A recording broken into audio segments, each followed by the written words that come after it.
c'est Charles chez GDM Pixel et aujourd'hui on se fait un petit tutoriel sur Item Security. On va voir comment rétablir l'accès à l'interface d'administration si on se retrouve accidentellement banni par le module de sécurité.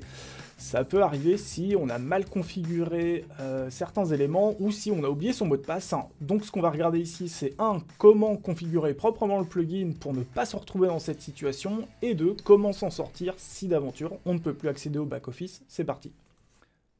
Donc me voilà sur l'interface d'administration d'Item Security. Donc on va regarder deux choses sur cette interface et puis on va regarder également ce qui se passe sur la base de données, puisque Item Security va enregistrer tout ce qu'il fait pratiquement sur la base de données, éventuellement sur des fichiers de log, mais je ne l'ai pas configuré pour utiliser des fichiers de log.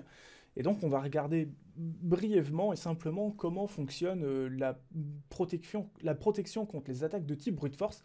Donc une attaque de type brute force, c'est quoi? C'est un robot typiquement qui se rend sur wp-admin ou wp-login. Il va mettre le nom d'utilisateur admin, qui est le nom d'utilisateur par défaut sur WordPress, et puis après il va utiliser un grand nombre de mots de passe, toutes les combinaisons possibles, idéalement, jusqu'à ce que ça rentre. C'est pour ça qu'on appelle ça une attaque de type brute force, parce que c'est brutal et c'est pas fin du tout. Donc si je vais regarder les réglages de cette option, ici je l'ai configuré pour accorder 3 tentatives de connexion maximum par adresse IP, 3 tentatives par utilisateur, et il regarde les tentatives sur 5 minutes. Plus ça va être court, moins ça va être sécurisé, plus ça va être long, plus ce sera sécurisé, mais ça va bouffer plus de RAM parce que évidemment le script devra regarder les tentatives de connexion sur un plus grand laps de temps. Et puis la petite fonctionnalité que j'aime bien, c'est de bannir tout de suite l'utilisateur qui essaie de se connecter avec le nom d'utilisateur admin, qui est le nom d'utilisateur par défaut sur WordPress et qu'il ne faut pas utiliser. À ce sujet, vous avez également dans les réglages avancés la possibilité de modifier l'identifiant de l'utilisateur numéro 1, qui est l'identifiant numéro 1. Voilà, et si vous faites ça, là c'est pas apparent parce que je l'ai déjà fait, il n'y aura plus d'utilisateur avec l'identifiant 1. Donc, je vais regarder ce que j'ai dans les réglages principaux. Alors, on va scroller un petit peu jusqu'à tomber sur le champ où je vois qu'il y a un bouton bleu qui dit « Add my current IP to the whitelist ». Donc la liste blanche, c'est quoi? Whitelist, c'est les adresses qui échappent à ce dispositif de protection contre les attaques de type brute force. Donc si je clique sur le bouton, ça ajoute automatiquement mon adresse. Auquel cas, vous ne pourrez jamais vous auto-bannir entre guillemets de votre propre espace d'administration parce que vous avez fait une erreur. Donc ça, c'est la première possibilité et c'est ce qu'il faut faire pour ne pas vous retrouver banni malencontreusement par Item Security. Votre adresse IP, en faisant ça, elle va être stockée dans un champ spécifique d'une table de votre base de données. Donc c'est dans les options de WordPress, c'est dans la table qui s'appelle wp_options. Et là-dedans, j'ai une table qui s'appelle itsec-storage et c'est là qu'est stockée votre adresse IP. Et c'est un whitelistage entre guillemets définitif. Mais vous avez aussi la liste blanche temporaire. Donc c'est dans la table qui s'appelle itsec_temp_whitelist_IP. Et en gros, comment on rentre dans cette liste temporaire? Eh bien, on y rentre simplement quand on essaye de se connecter sur le back-office et que ça marche. Pendant 24 heures, vous serez ajouté à la liste blanche et vous ne pourrez plus être banni de votre espace d'administration si vous avez oublié votre mot de passe ou que vous faites une faute de frappe. Donc, le seul cas en définitive où vous vous faites bannir, c'est quand vous ne vous ajoutez pas à la liste blanche avec le petit bouton Add my current IP to the whitelist dans les réglages principaux d'Item Security et que vous ne vous êtes pas connecté à votre espace d'administration depuis plus de 24 heures et que vous vous plantez plus de 3 fois ou plus de 5 fois, ça dépend comment vous aurez configuré le plugin, mais grosso modo, même si ça peut arriver, voilà, faut s'être trompé un grand nombre de fois et puis pas s'être connecté pendant plus de 24 heures, donc bon, mais ça peut arriver. Moi, ça m'est arrivé, perso. Donc comment on fixe ça? Il y a deux façons de le faire. Une façon un peu cracra, et puis une façon propre. Mais les deux marchent. Donc il ne faut pas hésiter à tester les deux. Et puis surtout, il ne faut pas avoir peur de mettre les mains dedans, puisque dans le premier cas, on va mettre les mains dans le FTP, et dans le second cas, on va carrément le faire sur PHP-MyAdmin. Donc là, c'est un petit peu plus technique, mais dans les deux cas, ça marche. Donc ce que je vais faire, d'abord, je vais me rendre sur un VPN, un navigateur qui est installé sur un VPN. Donc ici, c'est sur hideproxy.me. Je me suis mis sur le serveur qui est en Allemagne. Et donc, je vais essayer de me connecter avec mon identifiant Charles-GDM. Je vais mettre n'importe quoi. Je vais essayer de me connecter. Il me dit une première fois, c'est pas bon. J'essaye de me connecter une seconde fois. Il me dit encore, c'est pas le bon mot de passe. Une troisième fois, et là, bam, je me prends une 403. C'est-à-dire que le serveur dit, bah non, t'as plus le droit de te connecter pendant le laps de temps qui est défini par Item Security. Ça doit être 15 minutes.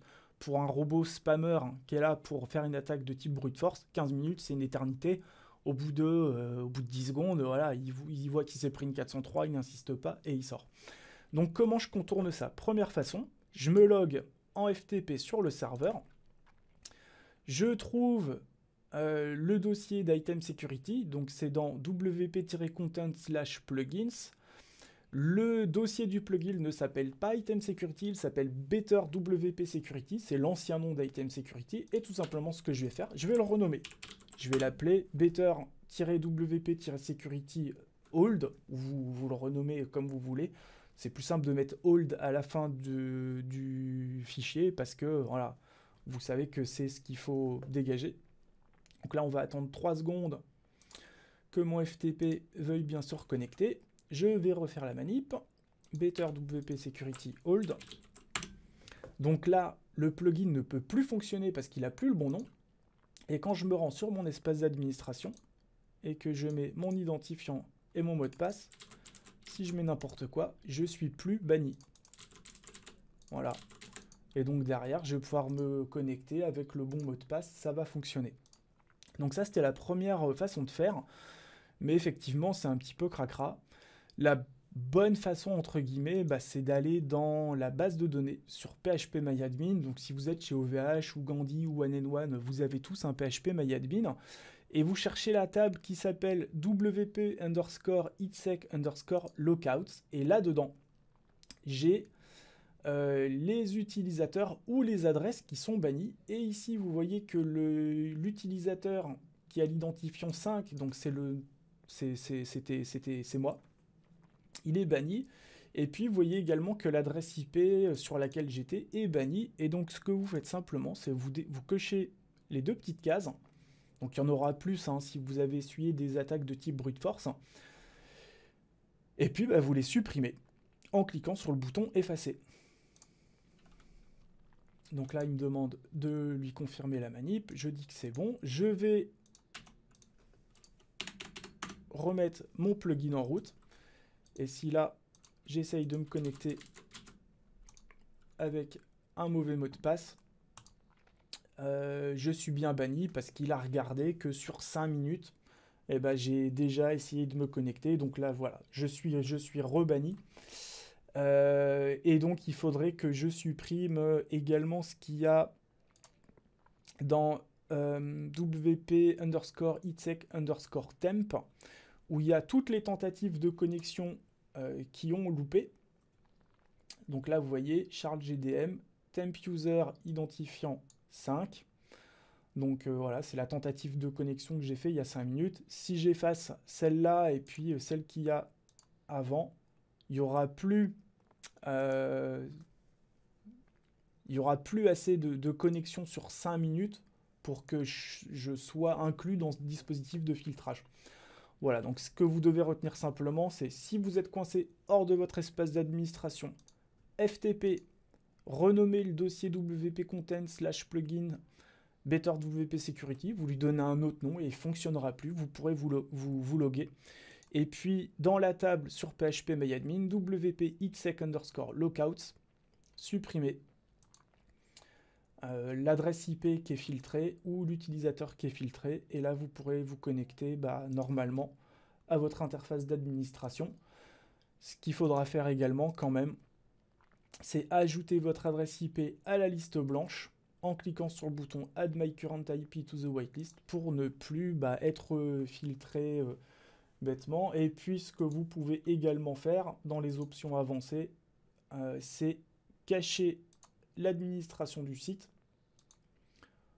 Vous mettez un autre nom à votre adresse de connexion et ce sera plus wp-admin, et là vous verrez qu'il y aura, il y aura plus de tentatives de connexion par des attaques de type brute force. Voilà, donc si vous avez des questions, vous laissez ça dans les commentaires, j'essaierai de vous répondre le plus rapidement possible, et je vous retrouve prochainement pour un autre tutoriel sur WordPress. A bientôt, ciao ciao.